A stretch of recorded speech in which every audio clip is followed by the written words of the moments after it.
nitro is the glory, but e-buggy pays the bills. Welcome to the No Name RC podcast. Get ready for some serious bench racing. But be warned, we speak our minds, express our thoughts, and sometimes things can get a little rowdy. Hate, and he just was influenced by the hate coming from the left, the hate coming from the right. And let's get back to more club racing and less of this grabbing races. It's hard not to be arrogant when you're always right. You know? See what I mean? That's exactly why people call you arrogant, Max. You may not agree with everything we say, but it's definitely worth a listen. LRP, can you stop whatever you're doing? Join your host, Lefty the Great, with co-hosts and guests as they get together to chat RC. Hey, after that race that I watched this morning, I have to talk about it.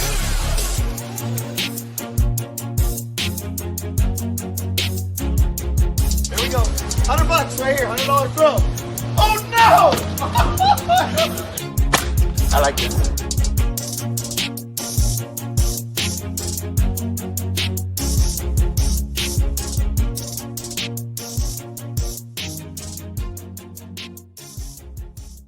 Yes, indeed. Nitro's the glory, but E-Buggy pays the bills. What's going on, everybody? Welcome to the standalone interview of Moritz Lautenbach. Now, I know a lot of you might not know who he is. I will explain a little bit more about Moritz after this intro, but it's a great interview with a very smart young man. I think you're all going to like it. But before we do that, I want to say a big shout out to all the NNRC squad around the world. Without you guys, none of this is possible. I hope you guys are liking this little shorter form content. It allows me to give you guys content while I'm on the road traveling and whatnot. But yes, thank you for all the support. We greatly appreciate it. Thank you for smashing that like, that sub notification button. Help us get to 7,000 subs. Help us get to 10,000 subs. That's the ultimate goal. Obviously, we want to get more than 10,000, but 10,000 is the goal right now.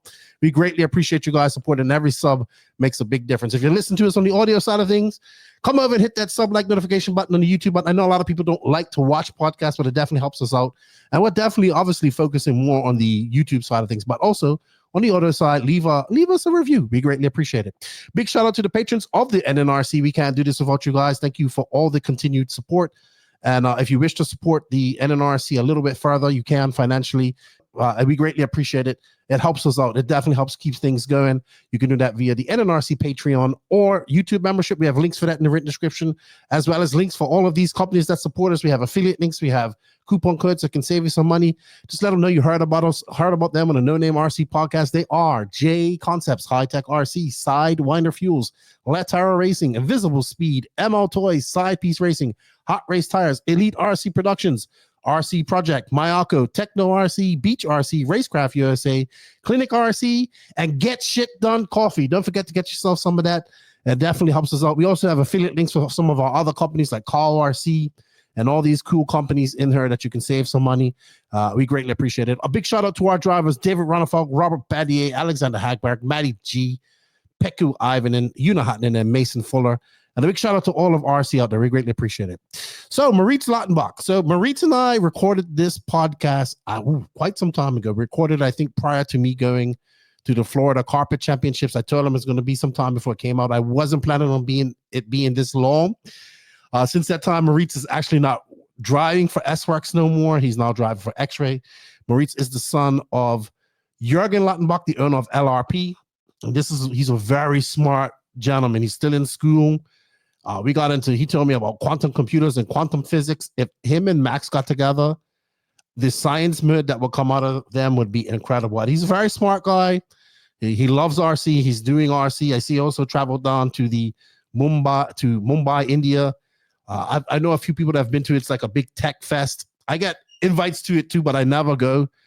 And it's unfortunate. I'll have to have Moritz on her for catch up after we do this sometime later on this year. I do apologize, Moritz, for this taking so long to come out, but I think it was such a good interview. And it was one of those interviews that surprised me. I thought it was going to be very, very kind of like talking to Max in science mode, but it was very interesting. And I found out what a quantum computer was, the history of LRP. And this young man is a very smart man. Well done to Jürgen for raising a smart gentleman.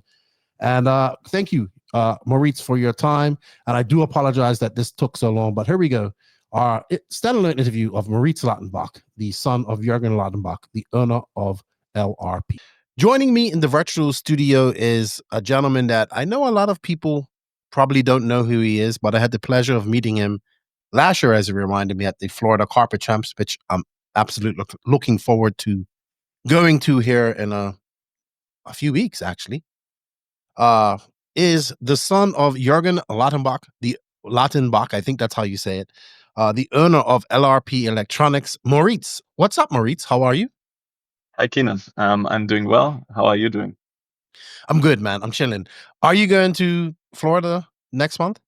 Yes, it's planned. I'm not on the sign-up list yet, but I will do it. It wasn't quite sure if I can come because of university, but it's looking really good, so I will do it again. I love that race. Absolutely love that race. It's amazing. Maybe the best carpet race in the world. I've done a few of the big ones. EOS Down, I think, is super good. But Florida, the track is great. All the people are really nice, and last year was fantastic. Yeah, I love it there. I've been twice. I'm looking forward to going. I call it the carpet world because it's pretty much what it is. Yeah. All right. So Moritz, tell us a little bit about yourself. How old are you? At university, I know you're still in university. You are 21. one of the.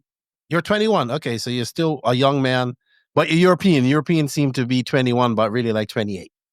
You know, Max is 24, but he's 55. He knows everything. So, good stuff, man. You are also one of the I think this is rare nowadays, but one of the sons that are following in his father's footsteps to an extent. You've been taking a lot more active role in LRP. You're also a racer, so you do race as well. You guys are from Austria, right? As well? Germany. Germany. Stuttgart, Okay, I'm Germany sorry. is where we are from, but I live in Austria, so probably I told you this. Yes. Okay, that's what it is. See, I get now the conversations are coming back to me. That's what happens. I have so many. So you're in Austria. You're there in university. Yes, I study in Innsbruck, Austria. Yes. What are you studying? Physics. I have one semester left in my bachelor's degree, and then I'm gonna do my master. Yeah, that's what I do. What is the end goal to be in physics? What do you want to do? The good thing about physics is that you can do so much with it. So I did a 2-month internship this summer at Max Planck Institute for Extraterrestrial Physics. So this was experimental astrophysics. So we looked at active galaxies and how these big black holes in the middle, how they shape the galaxy's dynamics. So this was quite cool. Quantum computing is something I'm interested in. So if I go into physics, it's going to be something of these two probably. The other alternative is I do LRP, and hopefully I learn something for this in my physics education. Well, I have no idea what quantum computers is, and if you can tell me what's going on in outer space through physics, I think those pay a lot more than RC. I think RC can pay quite well as well if you do it correctly and you're at the right spot in the right time. There is money to be made in RC. There is money to be made. I have no idea what quantum computers is. Can you just break that down for an idiot like me, please? Yes. A normal computer has 0 and 1. So the transistor is either on or off. So in a quantum computer, it can be on, off, and you can entangle 2 of these bits. So you get a lot more computational power. I don't know if you know what quantum entanglement is. It's a property of quantum mechanics that is quite weird. So it basically, you can connect particles like electrons really far away. And if you measure one, the other one reacts instantaneously, no matter how far it is away. And basically you use this, and by this you can get much higher levels of computation, of the ability of what you can compute. So for example, if I want to see a list of the best RC car podcasts, and it has 1,000 different ones in it, then a normal computer would start at 1 and go all the way through, and then it would at some point maybe find the no-name RC podcast if I search for it in the list. A quantum computer can basically look at all of them at once. So it's just much quicker. Got you. Much more efficient. I understand why. I don't understand how. I understand why.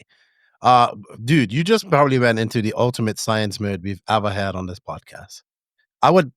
If Max was here right now, this would have turned into a 30-minute discussion. I know. That's been cool. But yeah, I mean, I don't get me wrong. I do actually listen to him sometimes when he gets into science mode. Sometimes.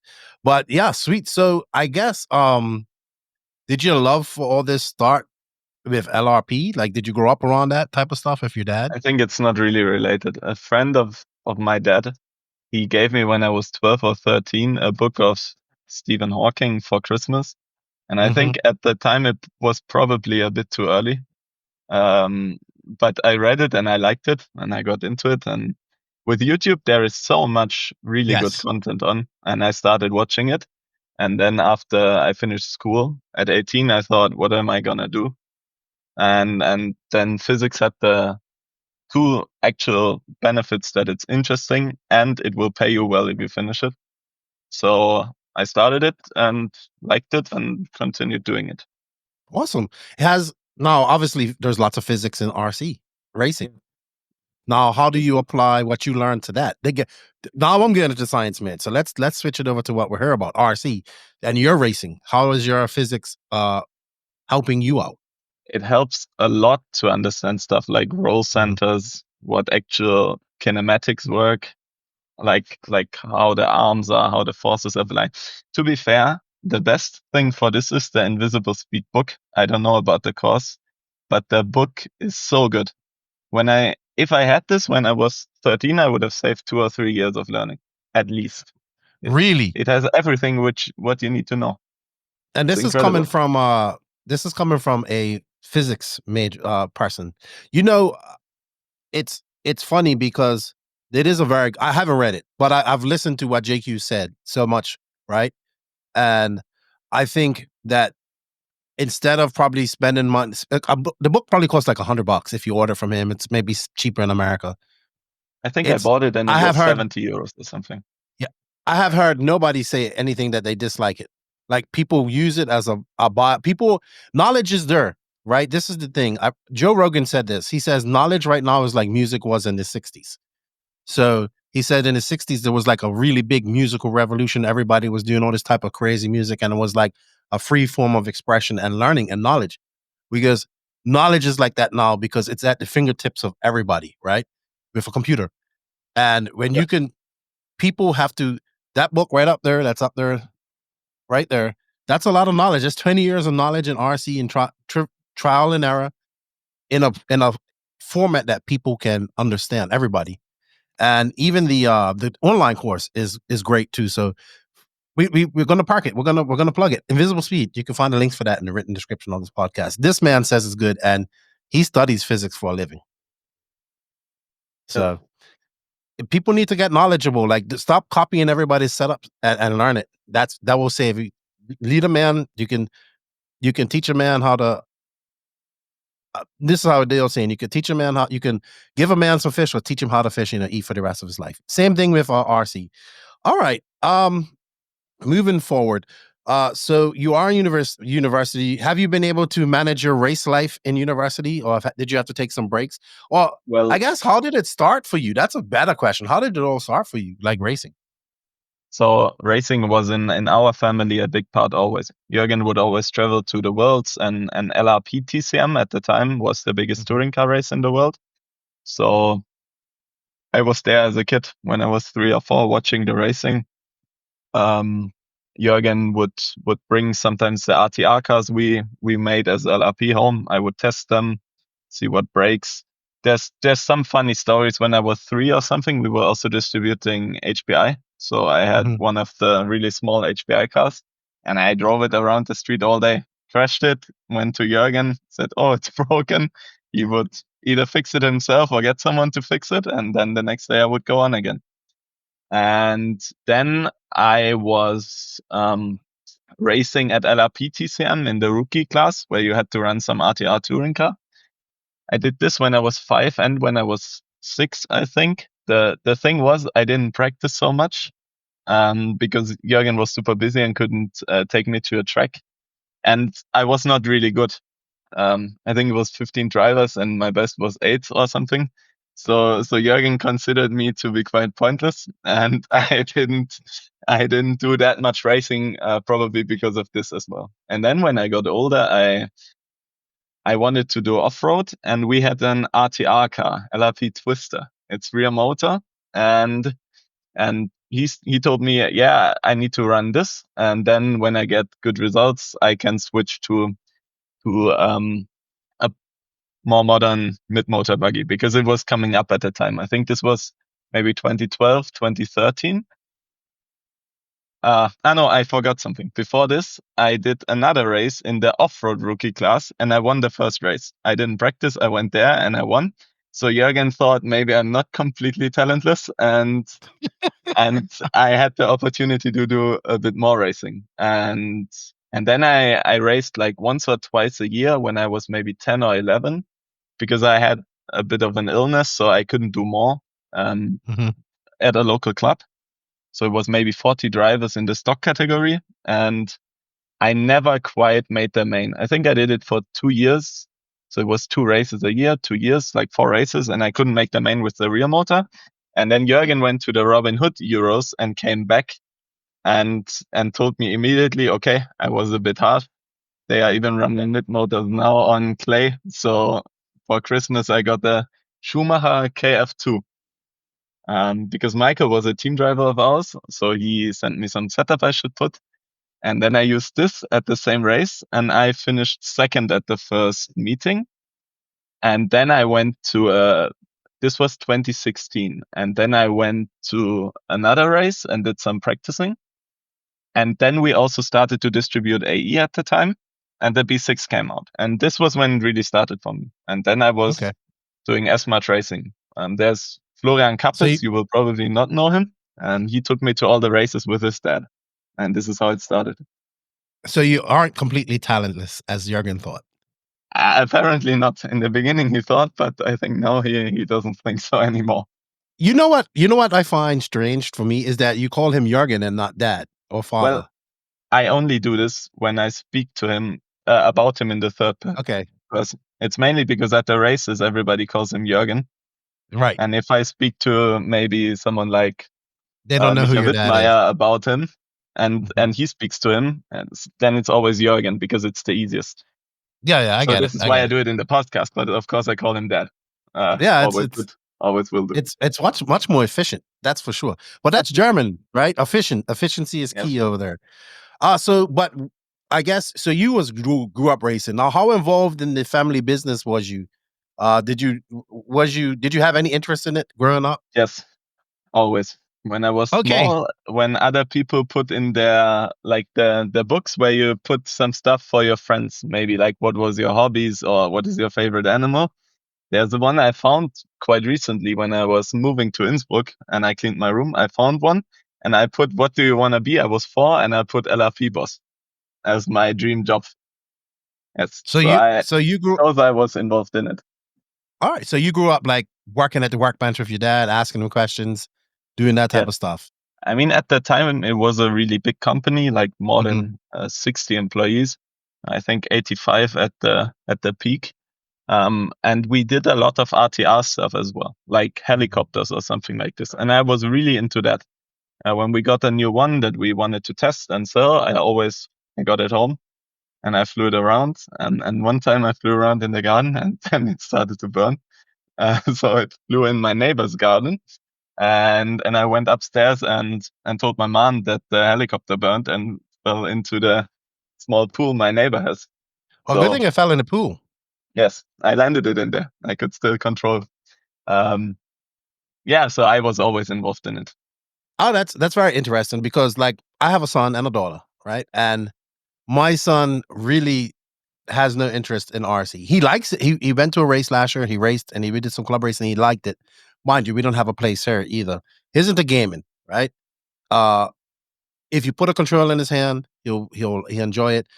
He likes streaming and all that there, but he has no wish to come up here and help his dad out doing any of this stuff, right? My daughter, on the other hand, she wants to be everywhere, but you can't tell anything because she knows it all, right? So we'll see. It's weird, but it sounds like you are like fell right off the tree, like cut right from the same cloth as your dad, like. Probably in many ways we are quite similar. Michael always says it's a bit mini Jürgen. I mean, you just been there. You've been there. All right. I guess I want to know a little bit about the history of LRP. I know it started in 1987. Maybe run us through. I know you said at your peak you had maybe 85 employees. You guys did run into some financial difficulties. You started back up. You even had some flooding here recently. But maybe we start at the beginning, how your dad got into this and how your dad started LRP, please. So my dad is from a normal German middle class, I would say, family. So my grandpa, he was working at Mercedes-Benz in assembling the cars, and my grandma, she would do some smaller jobs, like when someone needed help in the town we are from, she would help them and get some money from that. And for whatever reason, Jürgen, I think he got a magazine or something where he got to know that RC cars exist. And then he started carrying out newspapers when he was 14 or something. And this was what he did to finance his RC. And at the time, it wasn't so sophisticated. So this must be around 1980 or something when he got into it. And he realized that the way the brushed motors at the time were made was not so good. And he started to make some himself. And I think this was maybe 1984, 85, something like this. And he made it for his friends as well. Yeah, and then he actually he found out that some Japanese motor manufacturer was coming to Stuttgart to visit Märklin, who was doing the trains. And I think he was 17 or 18 at the time. He visited the guy and spoke to him and borrowed some money to buy the minimum required amount of rotors from him. And he borrowed it from my great grandmother, who I didn't meet. And this is how it started. Then he got his company when he was 18 and yeah, just went for it. Started to do speed controllers, later started to do batteries as well. And he was a quite accomplished racer, 3-time European champion himself. So And what he was classes? 10 scale off-road two-wheel drive, 12 scale, and I think Pro 10, which was just larger 12 scale cars. So it was Oh, the what they were running before touring car. yeah, what Joe Johnson won. I think won a world in that. Yes, I think he won a Pro world. 10 or something like that. Yes, Pro 10 exactly. So your dad had a baseline to base you on your talent level then, because he was an accomplished racer. Yes, he was an accomplished racer. Yes, he also I think finished second at a Reedy race. Worlds, made a few A-mains, won a warm-up where everybody was there, so he was quite good.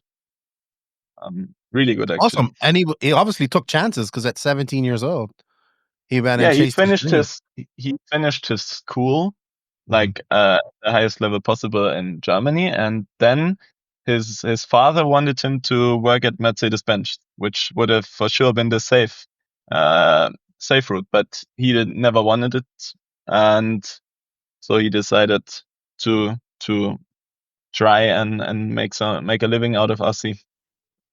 Well, I think he succeeded in that. Ups and downs. Let's talk about LRP at its peak. It goes from rotors and motors to RTR cars to helicopters. How does that all happen? Yes. So when we started, I think in 2000 or 2001, there was a big expansion in the company, and we started to distribute HPI. And Stefan Köhler at the time was doing that as an employee, and he did this really well, and that did grow the business a lot. We also distributed a lot of stuff over the years. I'm not into everything, but I think we sold Corrali cars at some point. So what kind of happened with HPI was that first of all it got much bigger, and second of all we started to really get into the more bashing side and not so much racing side of RC as well, and that continued to the point where I think in probably 2010, 2011, we started to make our own RTR cars. I think the first was a 1-18 car. And this went well. Then we did 10 scale cars as well. So 10 scale 4-wheel drive first was called the Blast platform. It was a touring car, a monster truck. buggy. This went well again. Then we did our own 2-wheel drive platform, our own 8-scale RTR and racing platform, and we also got into planes, drones, helicopters, all of this. And this was probably the peak. Like 2012, 2013 was 85 employees, quite big business all around the world. Hey, your 8-scale platform, was that like the Z car? Was that it? Did the LRP make something similar to that, or was it the car? I can't remember. It's been a while. So there was two. And the first platform was called S8BX, and that was really good. Jon Newman raced it at the time, and he made a world final with it. I think it's his one and only nitro final. And after that, we tried to make a platform that can do RTR and racing in one. And this worked out so for the racing side, but quite well for the RTR side. I think that's still a problem nowadays. Like, how do we balance affordability, racing performance, and quality to fit it into a package that everybody can buy? And I think there are attempts out there. Like, I know the S-Works e-buggy is really good. Like the RTR e-buggies, I heard a lot of good things about it. But we have to still kind of figure out how to give these. I think that's going to help RC racing grow. Like, I was just kind of came to me, like having a car that is in a good price point that comes out of the box with a decent radio, a decent ESC, like something that they could put on the ground, put on the track, go be competitive. Don't give it tires. Let them pick their own tires or whatever. And I think a good e-buggy like that would help bring more people into the industry. And it has to be a good price point, maybe $750. We are actually trying to do this right now. So we have based on our first try, we have the Rebel BX3, which is already out, which currently is only a nitro. And Burak, for example, Kilic, drove it on a racetrack a few times, and we tested it there as well, and it's actually working really well. So you can run it straight off the box. Even with the stock tires, it works quite all right. And we are going to make electric as well, which is going to come out quite soon. And I think the price point is actually less than what you say. And the idea is to give something that you can run as a basher, but that will be good enough to also run it on the track. Got you. We're trying to do this. Cool. That's awesome. We'll touch more on that as well. Back to LRP. Height 85 employees. Big warehouse. Did you guys have there in Germany? Yes, it was really big. It was almost the whole street that now got flooded. So it was quite big. I don't remember how many square meters it was, but it was really big. I think we had 15,000 different articles or something like this. We stocked and distributed, so it was quite a big company. And in the racing side of things, how was LRP at this point? We started brushless. So we were the I did not know that. Yes. Let's talk about that. Before it was brushed, and in the end of brushed, we also started LiPo, I think. Because before that, because I thought it was Novak that came up with the first brushless system. We had the first brushless system. I'm quite sure. Well, let's talk about that. Either us or Novak or at the same time, because the regulation was done by us together with Novak. So the issue was just that brushed was quite maxed out. You had to run it like once, and the collector, you had to do this new every run, and it was getting crazy for normal people. And it was just getting to a point where it was really expensive and really hard to get into it in the first place. So us and Novak, I think, realized this more or less at the same time and made a brushless speed controller to fix this. And I think I'm not sure if we were the first one to do boost as well, but all of the stuff that now is standard, we have been really involved in developing it. Also, we were the first to come up with low center of gravity batteries, I'm quite sure. So and before LiPos, it was yes, on the LiPos, I'm not completely sure, but I know that us and Novak quite at the same time had the first brushless systems, and for sure we made the first LCG batteries because I was involved in that at the time in the discussions. So I have a question. What was the big breakthrough in brushless. You know, we did brushed for a long time. I assume that brushless motors were around prior to this. But in what was industry, they were used, to my knowledge. So I don't think that it was invented in RC, the concept. right I'm quite sure it wasn't, but I think adapted for RC car racing? Because I'm pretty sure like helicopters and all that had it. But do you know what happened? yeah. So just as I said, the motors would only do one run at good power, and this had to be changed. Right, this brush motor. Yes, brush motors in the end was basically one run, or maybe two, and then you had to take it apart, do the winding new, and do all that. So that was, and do new brushes all the time. So that was not really sustainable for anyone. It was good for the manufacturers, but we wanted to make it easier.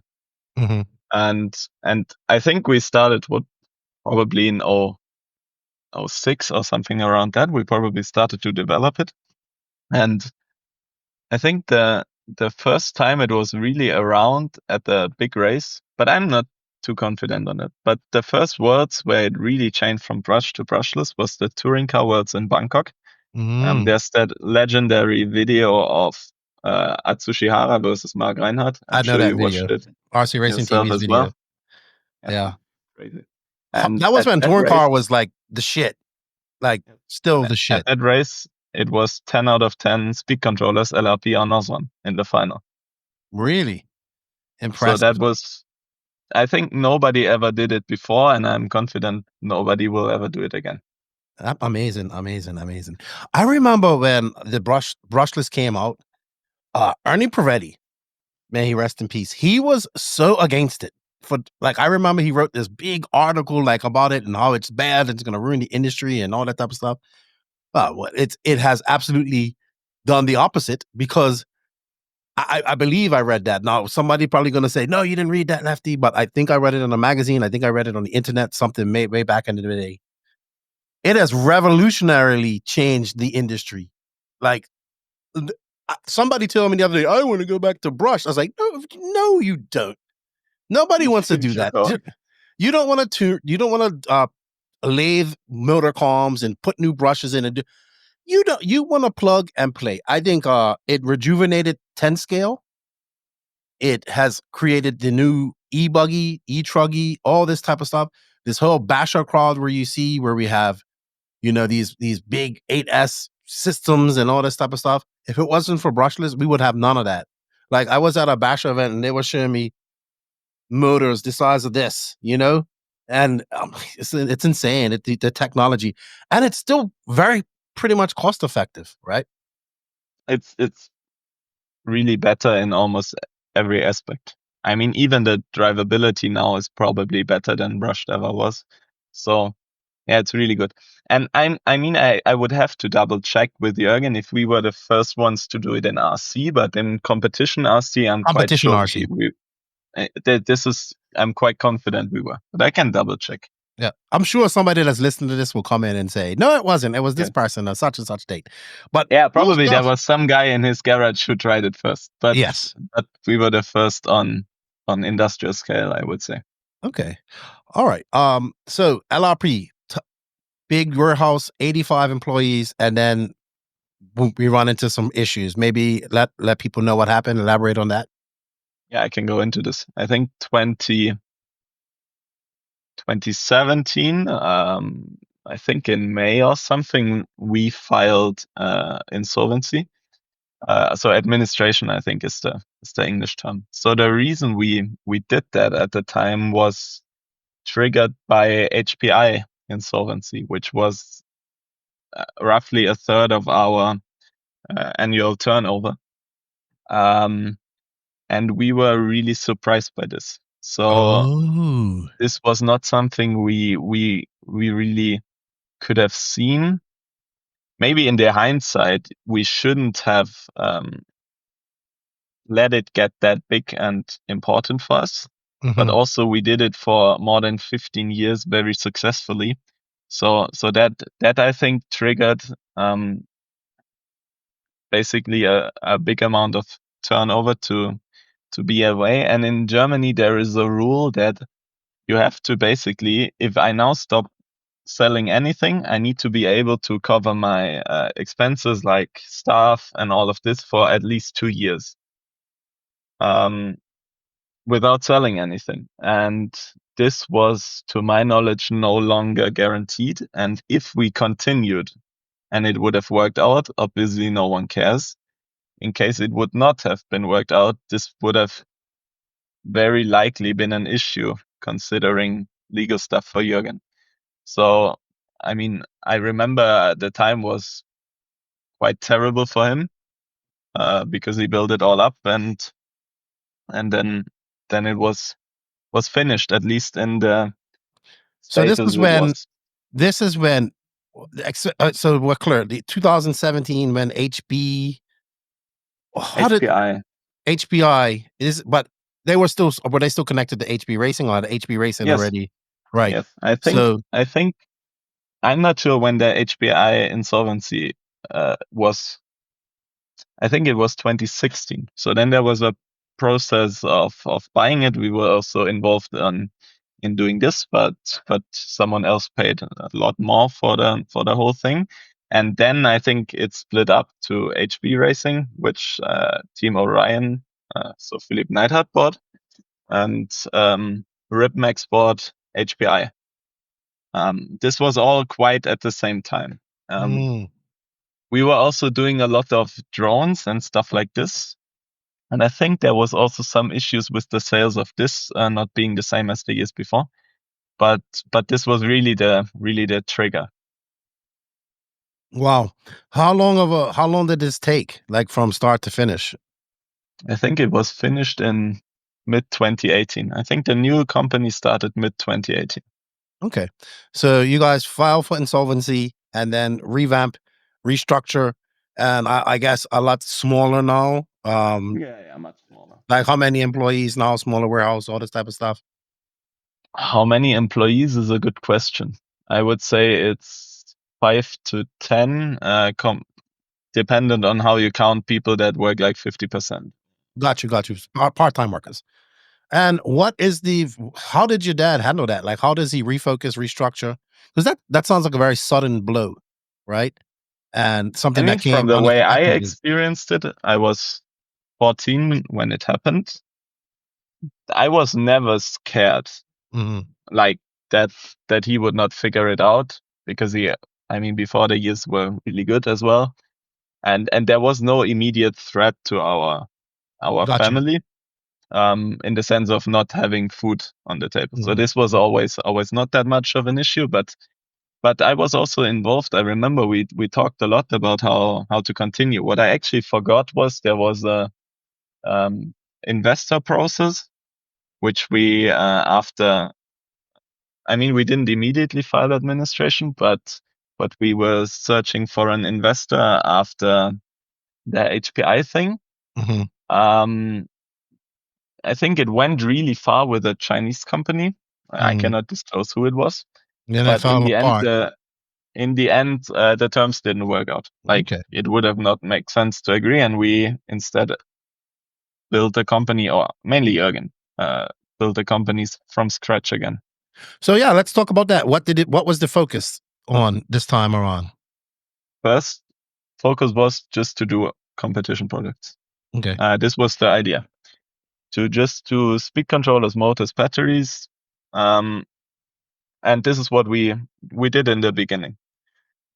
And now we are starting to slowly do some RTR stuff again, because this is quite a big market, and we want to enter this again. But it was much smaller organization, much more like in the early days, doing everything yourself, visiting the suppliers, getting all the stock, planning all that, and then it started again. But we were never off market. We were always selling products, and we were always developing them. So that never really stopped. Okay. Because we still do all the development in house. So we are the only ones left doing that. Okay. How does that work? How do you develop, and how do you guys work with that? Do you work with your drivers? Do you do a lot of testing? How does that work out? I do a lot of testing. People like Ronald Völker do a lot of testing in touring car. Jürgen is super involved in the testing, super involved in the feedback with the drivers. And then we basically,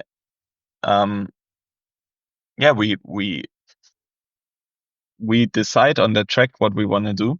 Then we program the software and the hardware if it's needed. And then basically from that, test if it works on the track and then go on. Okay. How important are guys like Burak and Barkan to your program? For 8-scale is super important. Okay. When we started working with them, I think 2 years ago now, we learned so much. We have a new motor, a new speedo now, and it's been driven testing with them has been the main driver. We did stuff, tested it with them, saw how it worked. This is also the reason I got into 8-scale. This is why I'm only doing electric to test myself. But they play a big role, for sure. When did you start probably getting more involved in the company? Well, I always, as I told you, I always tested products and stuff like this ever since I was a kid. And then when I was maybe 15 or something, I mean, I always did some other work, like join him in the company, maybe find some stuff in the warehouse. And when I was maybe 15 or something like that, or 16, I don't remember, then I got into it more. And it kind of came naturally with the racing I was doing, because I was always paying the product I used. So I got some money from like money you get from your grandparents or something, and some of it from the work I did. All right. So it sounds like LRP was very, very innovative, obviously being one of the first companies or the first company to make brushless into competition racing RC. Anything that you guys are working on that you can let me know about right now? And then I want to talk a little bit about 8-scale electronics and the future of that. So what we virtually finished developing is our iX8 V3, which is just an update of the current speed controller we have in 8-scale. It's what I run, what Max Hesse runs, what Burak Kilic and Berkan Kilic run. And which also a lot of people are now running in Germany and Austria, especially again. Adrian Pariente used it the first time at Buggyland, and he was super competitive. His e-truggy was good. Yeah. E-truggy, he used it, and it looked really good there. And I think fourth in electric was also super good. And we are working on a new stock motor as well. 17.5? 13.5, 17.5, 10.5, 21.5. But we are really quite early in the testing. Okay. On that. We're going to get into stock racing after this. Yeah. Don't worry. We're going to get into this. Modified motor, we are also in the developing a new one. And we are also updating our Flow X 10-scale controller platform quite soon. Okay. So it will be an update to it. So I guess as a racer, you have very good input because you know what you want in electronics and the feeling of your car and all that stuff. What are some of the things that maybe you guys think you want to tackle coming into the future that maybe other companies haven't? I know you can't really give away all your secrets, but what is something you'd like to see in electronics change? 10-scale, I would say 10-scale. 8-scale is a whole different animal. So in 10-scale, for me, the vision is at the moment we still have a speed controller which you adjust with buttons, which is for sure something you have to get used to. It's something many of our drivers actually really like once they get used to it, but it's a bit of an entry barrier. But we have a product that is the programming side of it is extremely close to the hardware. So what the advantage this gives it, the response and the feeling of how it is on the finger and on the brake. When people try my cars, they are always so impressed at how well it actually follows the finger and stuff like this. So for sure the vision is to try and keep the very hardware near programming and combine that with a more user friendly interface. So that's what we are working on as well. How about super innovative? How about data logging? Let's get raw let's Can we do this? Can we do this with it? I know we can do it with electronics. Can we do it? I know some people did it. I had a buddy that liked this electronics things, and he had analytics of his throttle inputs and all that type of stuff. But I mean, like real time. I want somebody in the pit to be able to see. I actually could, because I had this little thing and I was able to see his inputs and all that stuff. But I want to be able, on your phone. I want people to be able to see real time inputs, data logging, all this type of analytics. I know that takes a lot of stuff, a lot of sensors, all that stuff. But can we make that work in RC racing? You can. I'm quite sure it will come. Okay. It's also something we have on our mind. But right now for us, it is really important to keep our software infrastructure and to combine it with the easy adjustability. So data logging will be something that probably we will do in the future. How big would a sensor have to be on your car, on a competition car, where it doesn't inhibit, like where we don't have these pro guys saying, okay, it's not working here? I think one of the problems is to do the signal to the phone with a really small sensor. So what I think the easier way actually is to get the signal from the receiver. So you can see the throttle and the steering inputs more on the receiver side, because you could just basically couple another receiver and see what happens there. If you really want to see stuff like motor RPM, I want to see what's that body roll, and I want to see everything. I want to see all that. Yeah, I think it's actually. I expect this to be coming. How far out? Do you think the industry, not just you, the industry? I think it depends if someone says this is their product which they want to make. And I've seen someone actually doing something close to this. They have that data logger thing, test logger thing, looks pretty good. Yes. So I haven't looked into it in detail. So I think if a company like this focuses on it, I think it's a year or two. So I can see it being quite. What close. Do you? So tell people out here who may not understand what we're talking about. How does that benefit the racer, the company, to get that type of analytics and information? I think for a racer, it's so important, because right now what you have most of the time is it's just a feel of the driver. So the driver might describe oversteer into the corner, maybe understeer out of the corner, the opposite, and it's super subjective. So you can't really see what the car really does, what the tires do. So I, for myself, use a lot of slow-mo, because you can see a lot more details. Is the suspension working? Is the tire actually always using the full contact patch? And in real racing, they work with this so much. So in Formula One, for example, all the data is really important, because it takes away the subjective input and gives you numbers to it. Right. And then you can then take those numbers and make a better product and a better setup and all that type of stuff. So I think for setup especially, it can be super beneficial. Yeah. But I also, like, my geek mind, like, I would love to see getting back to at a Worlds where we have one-off stuff that people are trying and all that, to see if it works, just to get that edge. And people was like, well, what's the next innovative thing in RC? How to regain knowledge from our cars to make them better. That's the next innovative thing, I think. We can't do anything more innovative without getting the numbers and the information that we need to make things better. That's for you guys, you physics, you guys, and you super science guys. I just sell it. I have the ideas. I have no idea how we do it, but I know we need that to make things better. All right, let's move on to 8 scale. So 8 scale is my, I'm a big nitro guy, but I understand that electric is uber important. It pays the bills. You go to these big Southeast race 1/8 scale races, there's 120 plus e-buggies just in sportsmen, and then we have intermediate. It's a huge class. I like that I think it's a very good way to get people into RC as well, because it's very much plug and play. I love e-truggy. I think e-truggy is going to be bigger than e-buggy.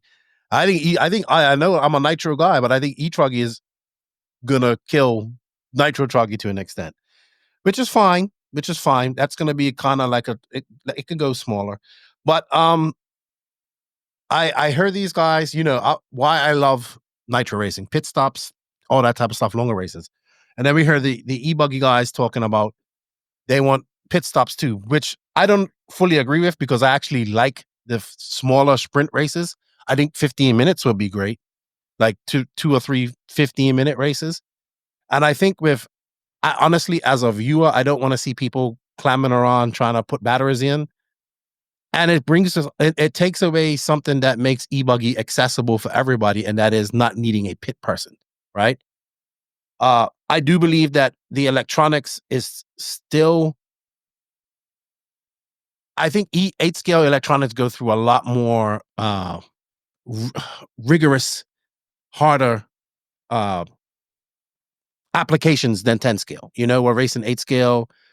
The electronics have improved greatly, right? You know what I mean? They have improved greatly. And I mean the reliability, because sometimes we're seeing these cars flat land from 25 feet in the air, just slamming.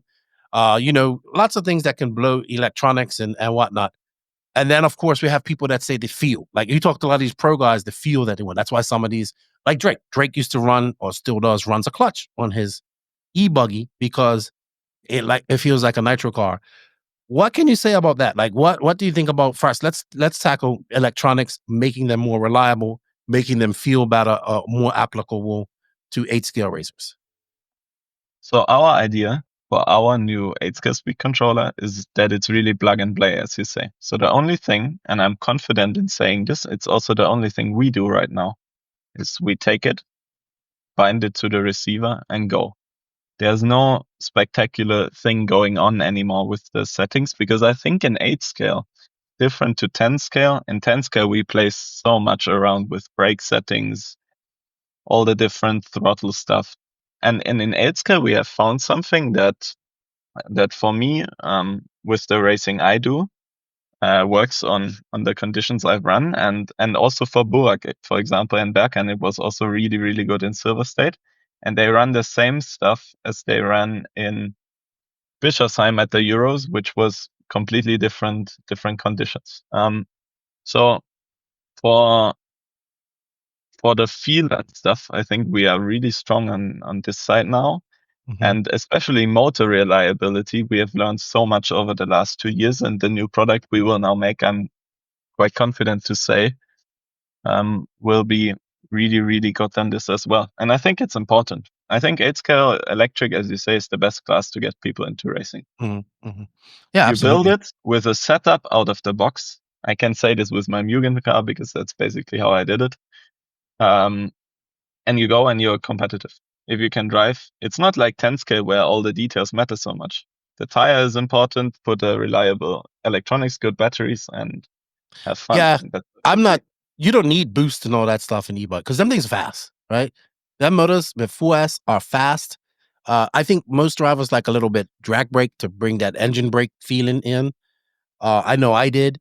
And I never, I still leave my electronics stock because that thing's fast enough, So for us, the idea is we have 2 settings similar to the needles, one for low speed, one for high speed. And the people just change the value. So they don't really in detail need to know what it changes on the boost, because it's too complicated. People will rather mess it up. So it's really easy. It comes basically with a lower needle initial drive setting and a power mode setting. And if you put it in, it's going to be drivable. It's going to have some boost, some of this, some of that, but it's not something the driver needs to worry about. But you can adjust it. So you can say, all right, I want to go up 25% on the low end, and I want to go down. Okay, that's simple. That's easy. Very easy. Easy interface. That's the idea. Yeah. How about, all right, so what's holding? You hear guys talk about, I can do 30 minutes or 20 minutes on my e-buggy. I always think the electronics is holding back. What do you think? Look, I do not want a 30-minute e-buggy race, but if it can be done without battery changing, can it be done now? Can the electronics hold up? Is it feasible? So with what I run, I'm sure if I change the batteries, I can do a 30-minute run. Okay. I need to change batteries once. I think if it's super, super hot, like if you do it in Portugal with 40 degrees and do it with the power that the top guys run, then 30 minutes will be hard on the electronics, but I would deem it possible. Because what we find with our electronics is it heats up over the first 5 minutes, and then it kind of peaks at 7, and then the cooling and the heating kind of find a balance, and it doesn't get warmer anymore. So we have also done quite a lot of work on that. People can check it out. We have our 8-scale electric cooling system, which has a fan with a cover, and it's really durable. No stones get in. And it's also protecting the fans when it lands. So this, I think, has been quite important, because what you need to ensure is that the cooling doesn't fail. That's quite important, because if it does, then it heats. For sure, you can, if I run less power than I do to get the super fast lap time, then I can do 20 minutes on one pack. In conditions like Red's GP last weekend, I would have already been able to do 20 minutes. It depends on the condition, really. In Bishops, then no chance. If it's high grip, high speed, 20 minutes. Yeah, because you only throttle so much. Yeah. You just and you go often from super slow to super fast. The braking.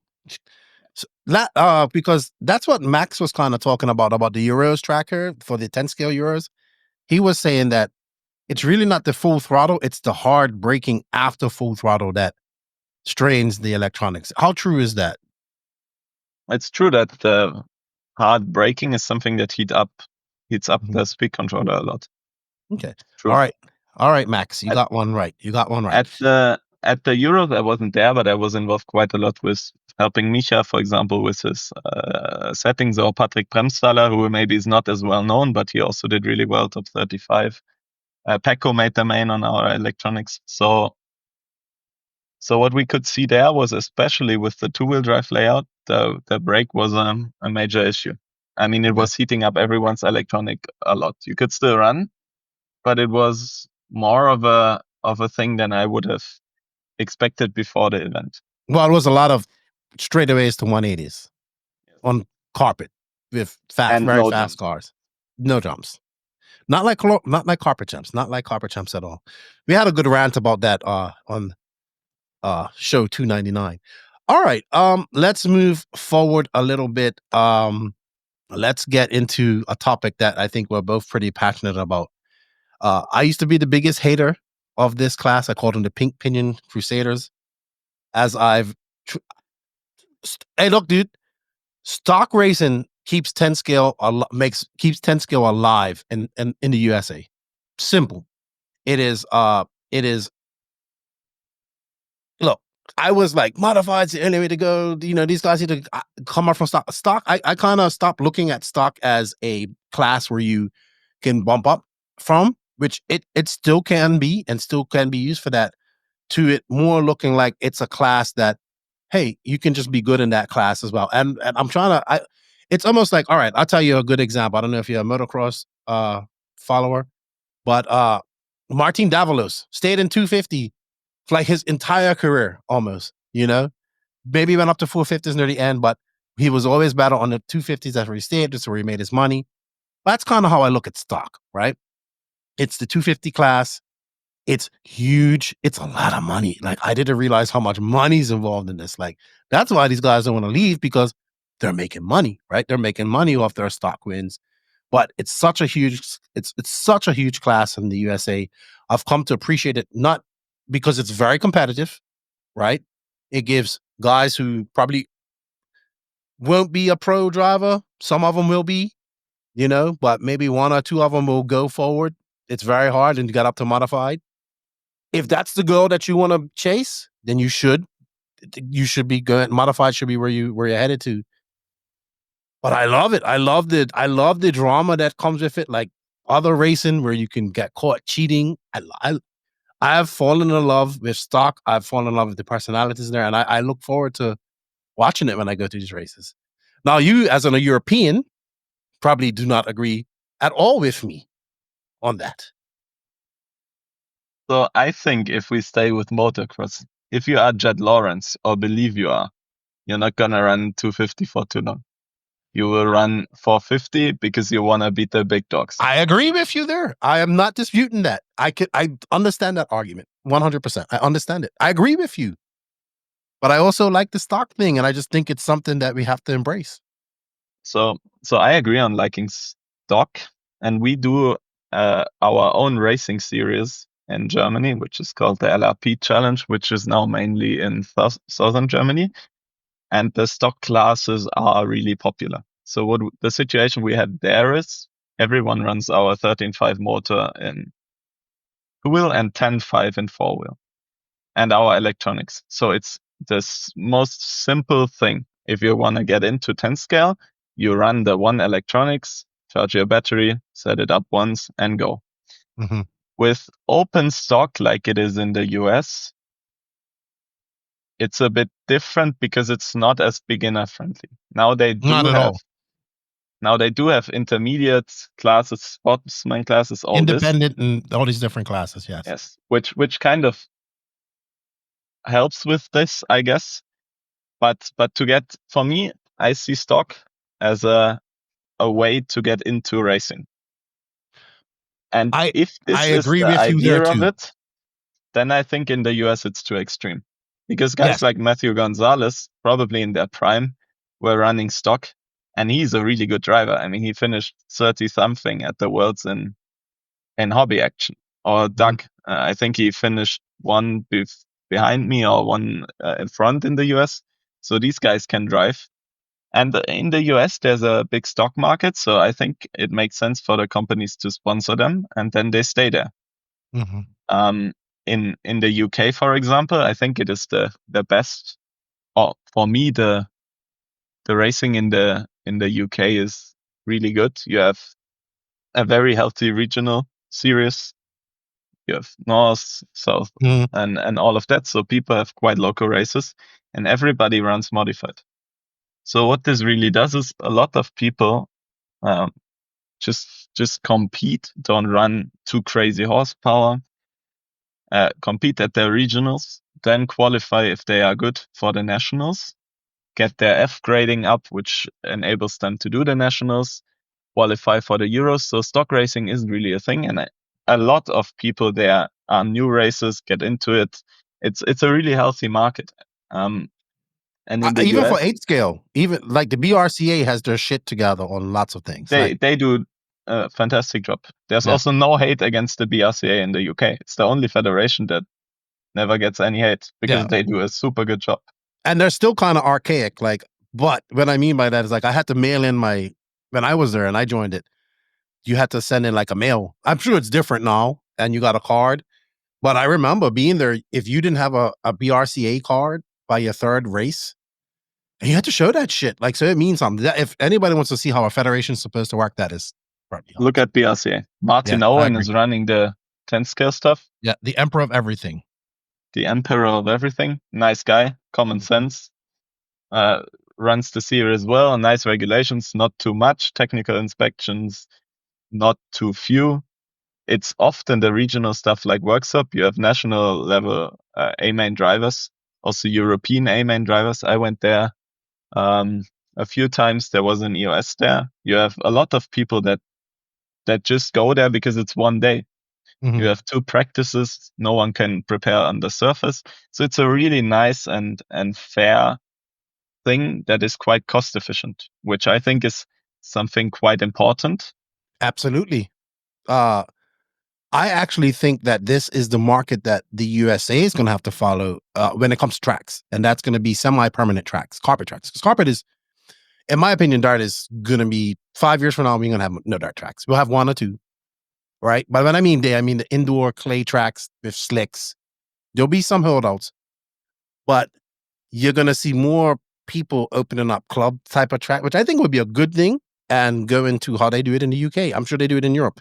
You go to a school hall, you roll out your AstroTurf or your carpet, set up your modular jumps, set up your driver stand.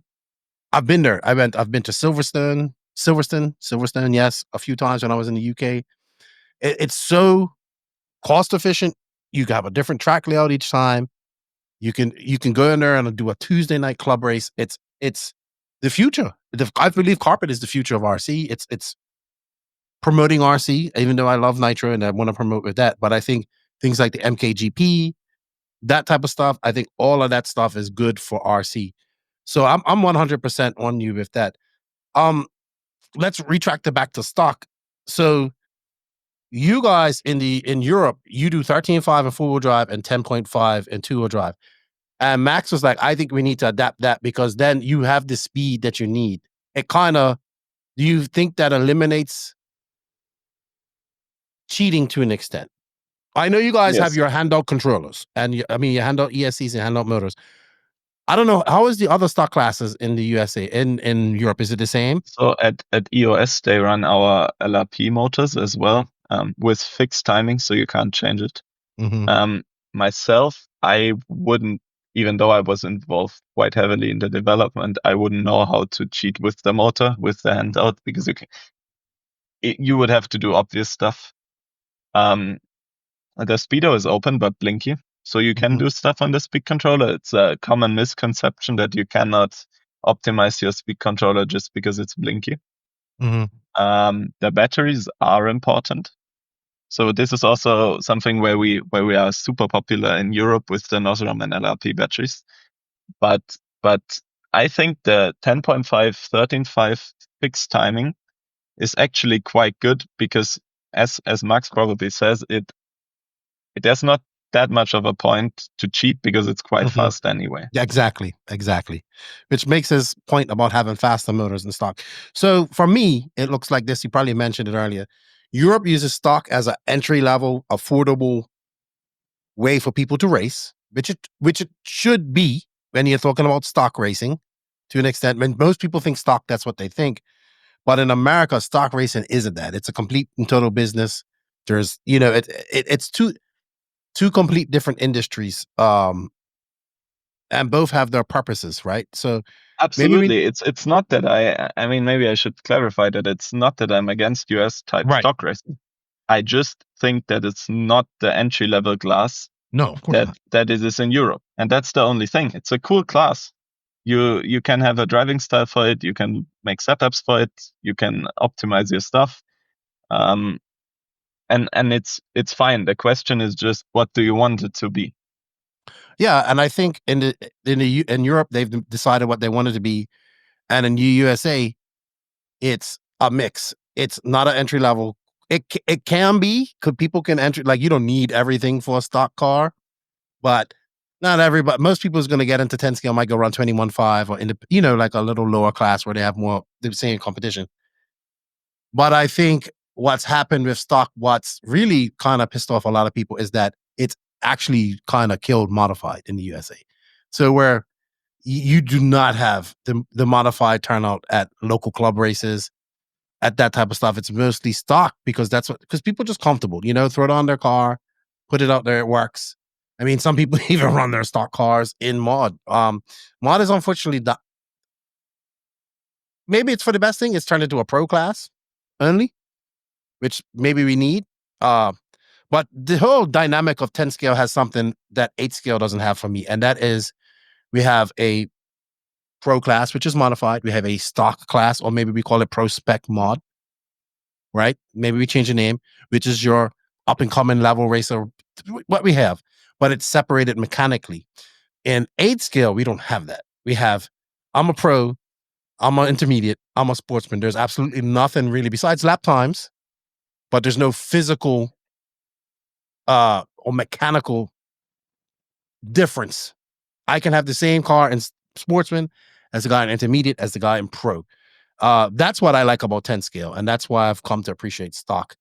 But man, well, let's segue, if you don't mind. By the way, Martin Beyer and Gotzel kicked ass last year in stock in America. So for all those guys who put those arguments about, who think that, one of my buddies says, oh, the fast stock guys will beat the fast. He said the fast stock guys in stock, if the modified guys dropped on, pro guys dropped on, the fast stock guys would beat them. And I was like, no fucking way, dude. I said, those guys are on a whole different level. And touring car, maybe. Yeah. Maybe it could be. Someone like, but there's maybe, I could see 2 or 3 stock touring car drivers, but they have now moved up to modified anyway. So someone like Simon Lauter, super talented, super nice guy, made ETS podiums now, won the stock Euros. He's someone that on a stock car could compete with someone like Mark or Ronald or Bruno, I guess, on a stock car, but he can also do it on a modified car. Okay. And I think it's the same for off-road. If you put Fendt to stock, he's going to kick ass. Give him 2 days to practice, he will beat them. If you put them all to mod, then he will still beat them. Of course. I think the issue is we ain't seeing the transition. We see some guys making the switch to mod. You bought Matty G. Like it was more. He made more money racing stock. That's why he went back on there. I heard the thing. Yeah. And now he's just kind of fell into a good role that he does. But look at a Brandon Schimmel and a David Bada. I'll use those two, right? Because they're probably the two most successful. I think Bada has adapted well to the mod class. He's making all the finals. Brandon Schimmel, very, very big stock star, sees some success, doesn't see some. Like when I say success, when you're like you should be in A finals, almost all the A finals, I think. I mean, pretty he made much. the A-main at the Worlds. Yeah, but we have all these. Yeah, you have a lot of US races as well. I think the thing is a bit what you have to look at is what tires they use. Mm-hmm. It seems to be a big thing on slicks that generally there's at the moment one manufacturer who seems to have the best tire in the US. And if you are on that tire, you will be really competitive. And if you are maybe not, it's looking harder. So sometimes it will be, sometimes not. I think that probably helps better. I love it. Maybe, but I think I love stock, but I think the way that people think about it in terms that you explained it, that time in America has long gone. It is not about taking a stock car. It's about them things are more modified than. I actually think mod is stock. Mod is more stock than actual stock racing is. Because it's a car. Think about it, you're right. Yeah, it's a car out of a kit in there, blah blah blah. But so you go to EOS, ETS. How big is stock class at these races? I mean, Jürgen does ETS. At ETS, it's mainly stock. It's huge how big ETS is over there.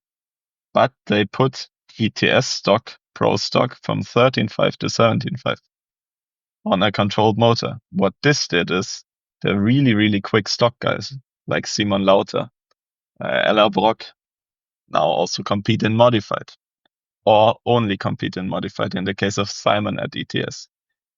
So I think it has become more of a stock class again, which I think is a good thing. Help modified and help the overall series. The entries are the best they have probably ever been, and they are doing a super good job with the coverage and everything.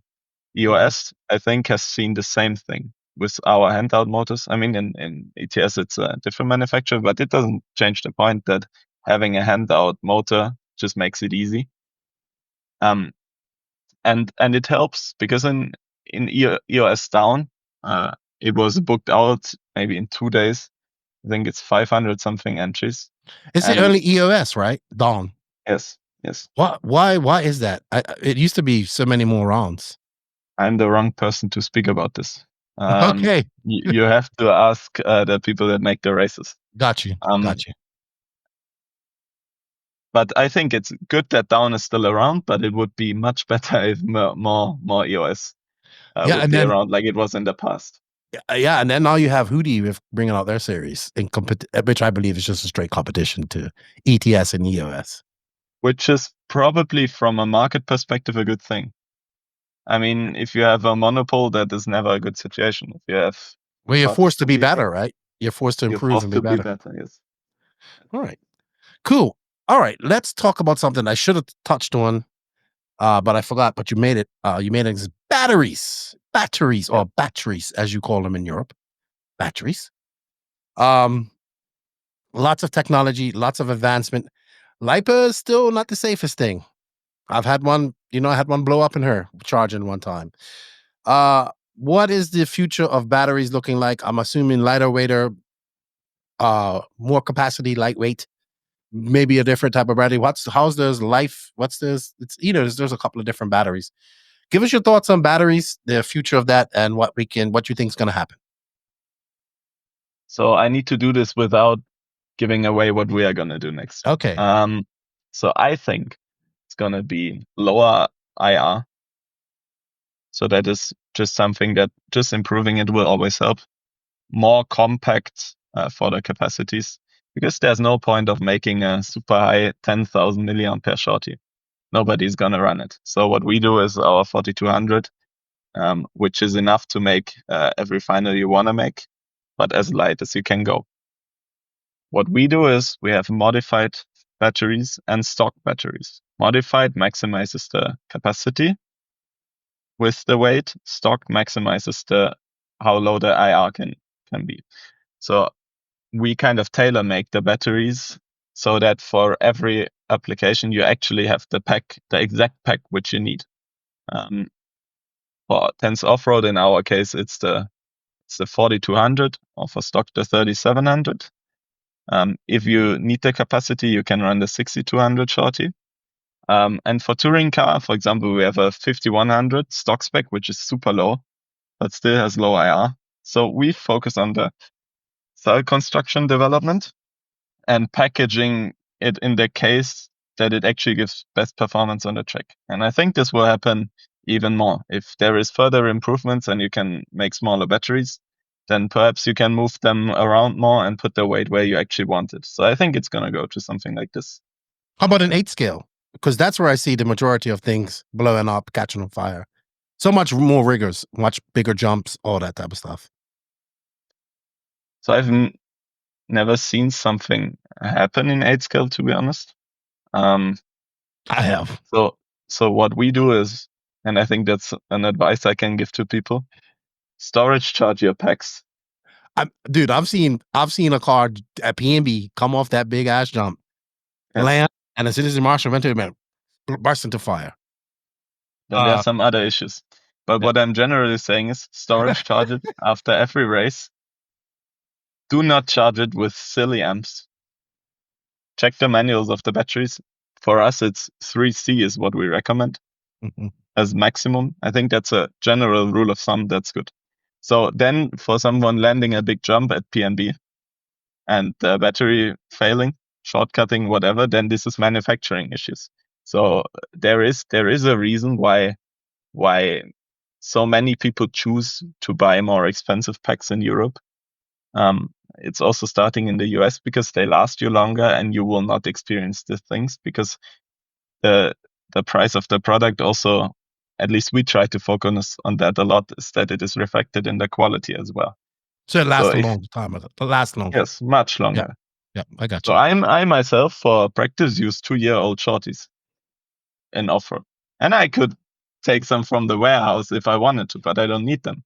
Oh, that's good. And then for races, I have extra packs and I use them for that. And I'm completely fine with this. So I think this is a thing. For 8 scale, I think saddle pack probably looks like a good thing to do.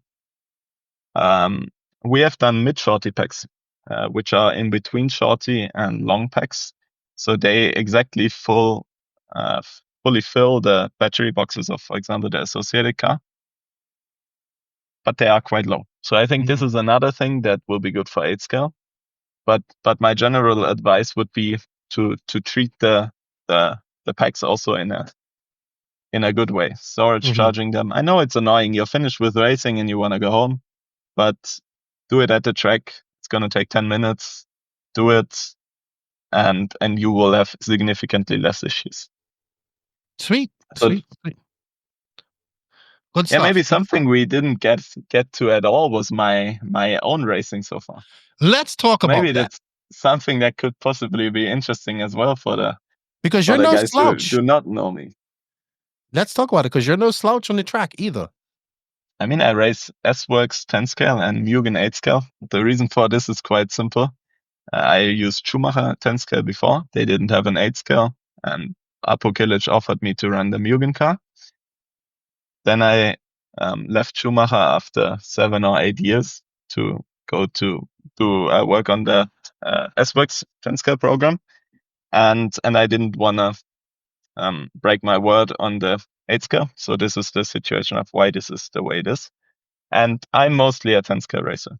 It's what I think I'm good at. It's what I focus on. It's where I practice. I've made EOS A mains in the past in modified. I've won this year's two-wheel drive German National Championship. I've been top 15 last year in Florida. Top 10 Europeans at the last Worlds. So it's getting somewhere. And I think I'm nowhere near what I can do. You're still young, 21. And I think if I find some extra time after finishing university to actually focus on the racing and practice. That would really help a lot, because the last 2 years I virtually didn't practice and only race. And I think the practicing side of it is also really important. And now actually I'm quite done. So I've done the Reds GP last weekend in Osby, fantastic event. And I made the Pro A main in e-buggy, which was really good. For only racing 8 scale once a year. And there's some fast Italian guys there too. Also fast Europeans. So it was quite stacked. And this has been super good. And I think next year the Euros will be on dirt in QD Arena. The Worlds will be in Australia on outdoor dirt. So it will be nice to go back to the more traditional surfaces. I think it's the most fun.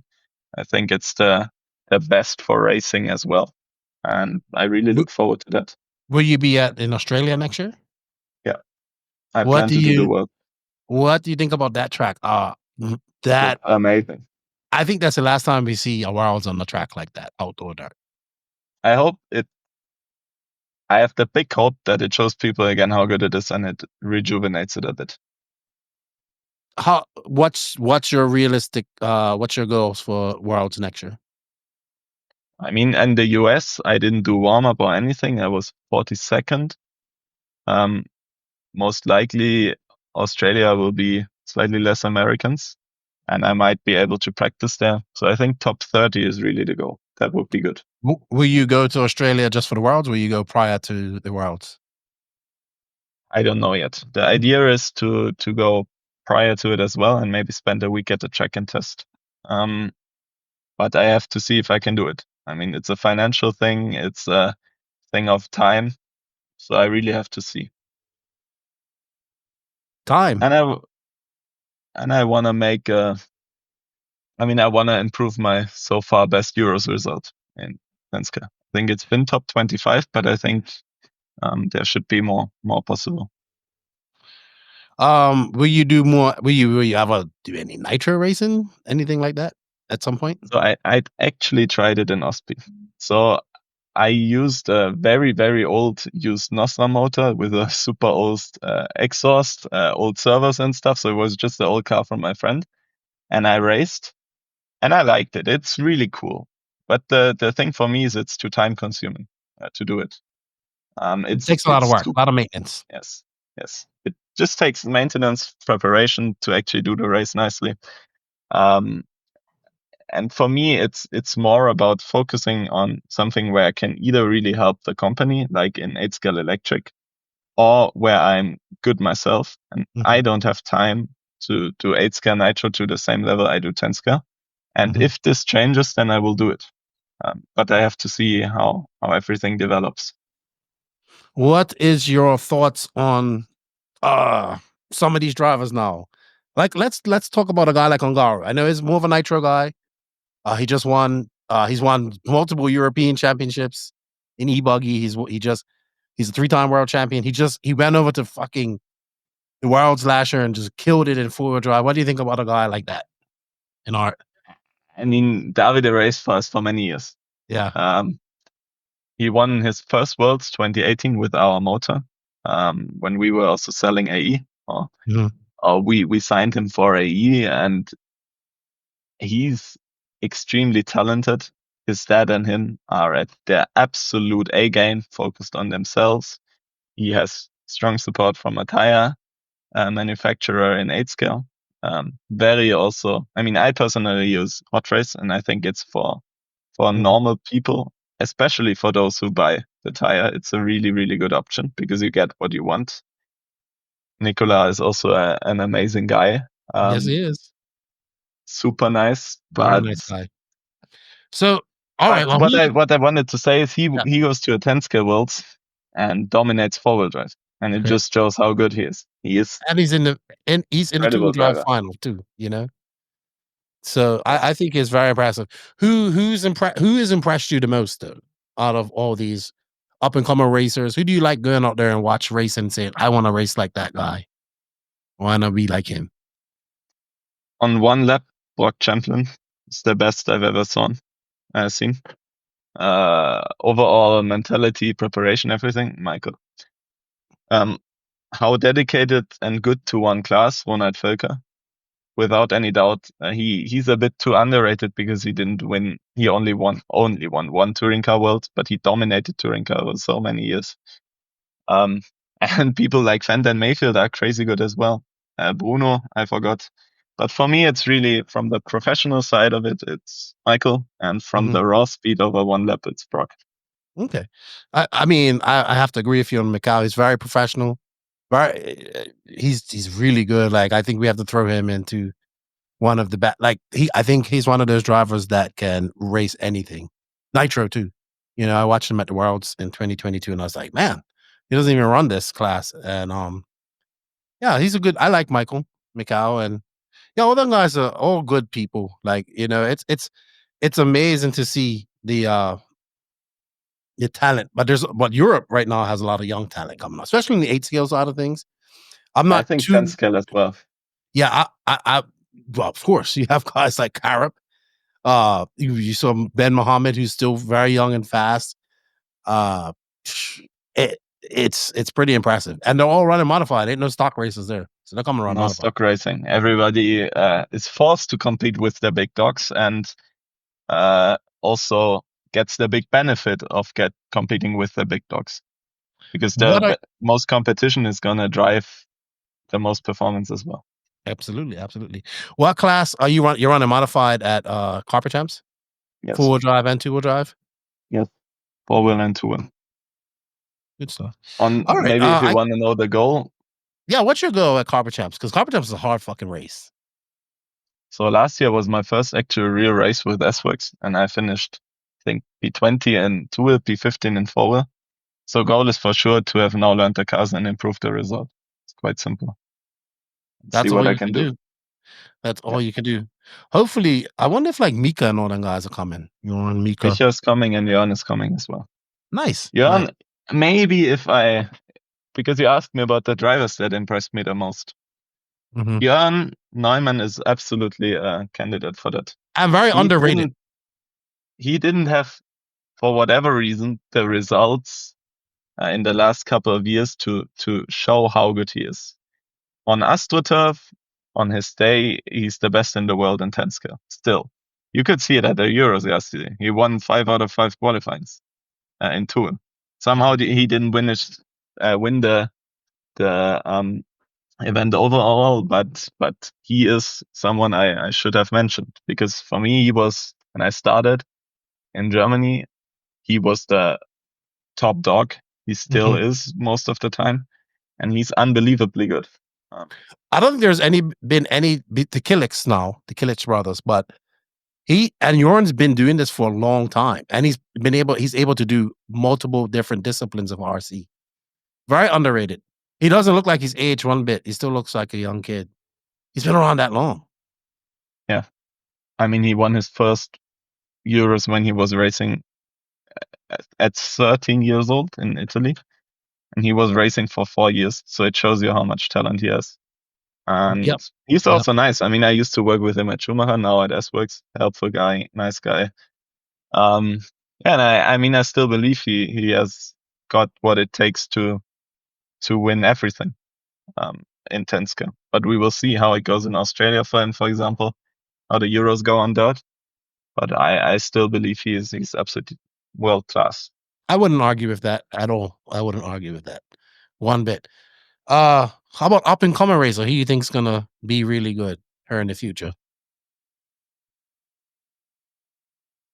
So by being really good, you mean who's gonna be a potential world champion? I mean, the easy pick in off-road is Orlovsky, because he's gonna be. I mean, he's not that up and coming more. I mean, like anymore, younger. But he still didn't win a world. Yeah. Caleb is fantastic. I need to think. There's a kid in Germany.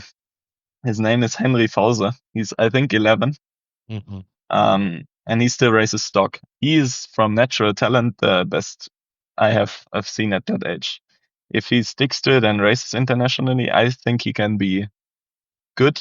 if he can be the absolute world-class material, I don't know. I would pick Ben Smith as a bit I've of heard an his name come up outside. too. Mhm. I think he's super professional. His dad is super nice guy, helps him a lot. So I could see him getting to the levels at the Euros. Getting to the levels at the Worlds is so hard to judge because it's so few spots and you have so many good guys. If you look at the Euros top 35 right now, all of the guys are talented. All of the guys practice a lot. All of the guys are good. So that's 35 guys. Then you have 15 Asian people on the same level, I guess. And you have the Americans. So if you looked at the last Worlds, the top 80 or something like this, someone like Daniel Kobevic, who is without any doubt really talented, now finishes on the podium at the Euros and finished on the same car quite far behind me at the Worlds. And it just shows the margins and how close it all has got. But I would say Marcus Caleb can, you're right, he can win everything. Also, his mindset is unbelievable. Yeah, I like him. When he has a chance, always takes it. It's unbelievable every time. I like him. And I forgot Burak and Berkan. Both of them. Course. Burak's mindset never gives up. Over 1 hour, he can I think Berkan's more talented, but doesn't take it as serious. I think slightly over more talented. 5 minutes, Slightly over 5 minutes, for me, Berkan is better. Over 60, Burak. Both of them are super good, super nice kids as well. Sometimes they get a bit of shame that is maybe a bit over proportional at times, but nice guys, talented, hardworking, and they will get somewhere, I'm sure. I love them, their dad. I've become really good friends with them. I guess we'll finish up. Racing in Germany. Let's talk about that. It's been a while since, you've had some world champions. Reckwood was a world champion. I think Daniel Reckwood was his name. We talked about Jorn. He was like the next big thing out of Germany. We had the Killick brothers. How is the racing going in Germany? From probably a 10 scale, that's what you're more familiar with, to a 8 scale platform. I know Germany's a big country. So, yes. And it's split up into a lot of different north, south, east, west as well. So I would say in 10 scale, it's ramping up quite a lot at the moment. Someone like Marcel Schneider, I don't know if you have heard of him. No, I have not. Sorry. He finished second after me at the German Nationals this year. He won a few years ago on a track he knew very well against Jorn as well. People like Elias Jordan, who is from my home club, he also finished on a podium in four-wheel drive this year. So it's ramping up, and I think right now it's like 5 or 6 guys that have a lot of potential. And the nationals are well frequented as well. I mean, the four-wheel drive. How many do you guys get to a nationals? How many entries do you get to a nationals? I think four-wheel drive nationals was around 100 this year. Okay, but stock and not combined. But this is good. And I think there have been two-wheel drive nationals where stock and mod combined was more than 100 in the more recent years. And then if you look at EOS Down and just see how many German guys compete there, it's really big. Our federation, though, doesn't have the same influence on the hobby as maybe BRCA has. So it's a bit more fragmented. So not everyone who is quick does the nationals, actually. Gotcha. No, but it's getting good. And I think if you look at it right now, you have Micha Wittmeier, who is running on the Austrian flag, but he was born 20 minutes from where I am from. So I know him a long time. He finished on the podium now in four-wheel with our S-Works car. So that's with our electronics as well. So that's been really good. Jorn is still top notch, as I said. I really, really do hope he can have an international standout event again, where people see again. Jana or Yuna? Jana? Jorn Neumann. Jorn. Oh, Jorn. Sorry. Yeah. Then Burak and Berkan. You have Aaron Rönnig in 8-scale, who is good again. He's good too. I mean, he won the nationals. He studies as I do, so he's a bit more limited in the racing he does, but we can see where he gets. I would also say that from my own view, I think I can also improve a lot and get into the fight for the European stuff. And there's a lot of up and coming talent in the region where I'm from, around Stuttgart. There's really a lot of good guys there, a lot of good or well-run clubs like Köngen, where I'm from. There's a lot of people getting into it now. There's a permanent carpet track which has a big following, and all of it is coming. And I think it will ramp up, and I think it will ramp up everywhere. So if we can keep it accessible for people, then I think with the way everything goes, it will be quite good. Okay. Sounds like And it's in a touring healthy. car, I should mention as a German, because Mark Reinhardt, Ronald Völker, Lauternau, Yannick Brümper, Krapp, you can go on forever. Dominik Greiner, in Toni Maximum bullshit. Gruber. Yes, so you have so many good on-road guys, who probably, I forgot 5. So on-road is a big thing in Germany, much bigger than it is, for example, in the States. But I think from what I see, it's also getting bigger there again. So I think at the moment, the situation for the hobby looks really good because it's getting accessible, cars improve. So I hope it stays like this. Yeah. I didn't realize that Germany produced so much good on-road racers. And after you just named off those guys, must be something there in Germany that produces good on-road racers. All right, as a young racer looking at the RC industry, I like to get you guys feedback on this. What would you like to see change in our industry? What do you think needs to change? How do we do it? So I think what is important is that people like you make it visible to the public. So people need to know that RC racing exists, what it is about, and how to get into it. And I think this is actually the most important thing. I think that it would be cool to have a format that has more racing and not so much qualifying. Maybe something more like a relay race, but this is just not doable if you have many drivers. So I haven't seen a format that does it.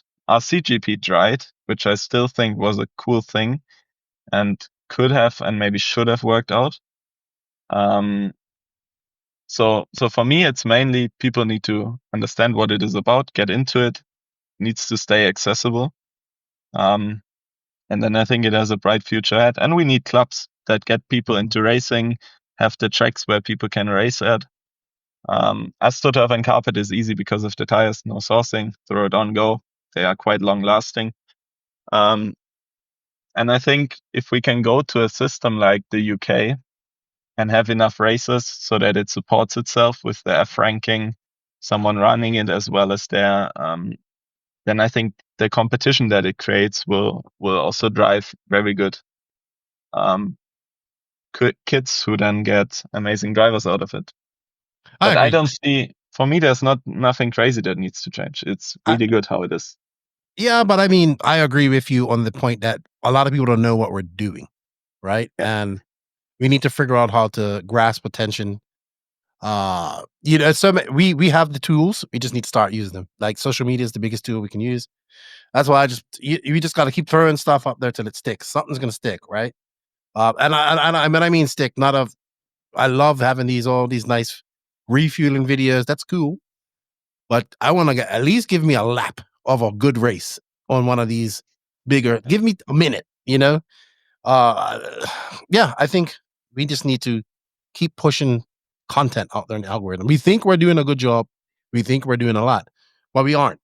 And on my side, seeing everybody doing different media outlets, different live streams, all that type of stuff, the amount of content that's being made. Obviously, there's a lot of content about bashing, but there needs to be more content about racing, right? So yeah, people know what we're doing. When I explain to people what I do, because they ask, what do you do? Race RC cars, what is this? I always show them a video because this seems to portray the best what we do. Because if you show them a picture of the car, they will think it's a toy car and will not imagine what it does. And I think, as you say, social media is a big platform. But I also think that the tracks and the people at the track that actively engage kids in schools and stuff like this. This needs to happen as well. And I think if we can do both, then it has a good shot to help and grow RC, which I think is many things for all of them. Many things we have to do. And one of them is having something that's, like we was talking earlier, a ready-to-run car that people can race. And it's a good price point. Cool. super important. Yeah. Cool. Well, Moritz, I want to appreciate you coming on. It was a very good chat. I enjoyed it, even into your deep science nerd delves of quantum computers and all that stuff. Man, if you and Max got together, I'd probably just go away and let you guys talk. But it was also great to meet you, Lasher. It's good to have you on her. Maybe we got to have you on her when Max is here, so you guys can geek right out and fix RC. You know, Would be interesting. I would also like to maybe, I don't know how involved JQ still is, but I would like to discuss some setup stuff with him. And I think it could be interesting if someone watches it. So I could do it on a personal level with him, but I think that would be interesting as well. So I think there could be some cool stuff we could do. Yeah, maybe and you thank get you for along having with me him. on. Yeah, maybe you get along with him because you're gonna have an engineer brain, and you'll understand how he kind of functions. I think the best time to ask him questions is in this setting, like where he's recording or live. So good stuff. Good stuff. Maybe you'll work it out. I'm just trying to get him to come on the podcast once in a while. Once in a while. That's all I have him on. Once in a while, when he's in a good mood. When he's in a bad mood, it's just the same kind of soapbox. But yeah, thank you for having me on. It's been a pleasure to get to know you. Obviously, I've seen your dad. Tell him I say hello. I look forward to what LRP has in the future. I look forward to seeing what you do in the future. Good luck in your goals in racing. Good luck in your goals in the physics industry. And whatever you do with LRP, man. It was a great chat with you. Final thing I wanted to show you. Oh, what do we have here? Not sure if you can read it. You see the sticker? I can't see it. I don't see it. Electric is the glory. I need to get a low. No, it's not. It's not. You know, it definitely pays the bills, but let's not get carried away, Moritz. Nitro isn't dead yet. But thank you. I appreciate it, man. I appreciate everything, the support. And I'll be probably gonna have to have you on her again because I really enjoyed this chat with you. And I'm sure Max will enjoy it as well. Sure he would. Cool. And also, if anybody wants to get LRP products, let them know how, where, what they need to do. So LRP.cc. Especially for batteries, we have our interactive search. You enter what class you run, what surface you run, and it will show you the right battery for you. If that's not enough, send me a PM on Facebook. I have recently made a new Instagram, Moritz.Lautenbach RC. Message me there. And generally just interact with Jürgen if you want, with me if you have questions. And on the website, you can see what we do. And we are at most big races. If you want to try our stuff, if you want to ask questions about it, get to know what we do, come over and talk to us. We're more than happy to help everyone. Awesome. Check them out. Moritz Lautenbach on Facebook. Moritz, thank you for your time. It was a good chat. Thank you, Kenan. Thank you, Moritz, for your time. Once again, I apologize for taking so long. Like I said, I know you switched teams. You're now driving X-Ray and everything now. Good luck with that. We're going to have you back on her to talk about what maybe LRP has going on for the future. And keep doing all the good work, man. You're passionate about RC. You're passionate about your racing, and you're passionate about your father's business. I hope you guys did enjoy this podcast. I hope you guys are enjoying the more short-form content. We greatly appreciate you guys' support. We can't do this without any of you guys, the NNRC squad around the world. Thank you once again for that support. Don't forget, if somebody hasn't heard about the NNRC, send them over to them. Send them a link. Say, hey, come listen to these guys. You got over 300 episodes to listen to and counting, both audio and on the YouTube. We have so much content on the YouTube from our trips and interviews and stuff. I don't think it would take you a long time to consume every single bit of content that we have. So we greatly appreciate all you guys' support. A big shout out to the patrons and the YouTube members of the NNRC as well. And of course, we have links in the written description for all of these companies and for the YouTube membership and Patreon. A big shout out to J Concepts, High Tech RC, Sidewinder Fuels, Latera Racing, Invisible Speed, ML Toys, Side Piece Racing, Hot Race Tires, Elite RC Productions, RC Project, Mayako, Techno RC, Beach RC, Racecraft USA, Clinic RC, and Get Shit Done Coffee. Check out all those companies. You have some other affiliate companies in there where you can save some money as well. Thank you all. Thank you, Moritz, for your time. Hope you guys enjoyed this. Nitro's the glory. E-Buggy pays the bills. Lefty is out. See you all later for the next one.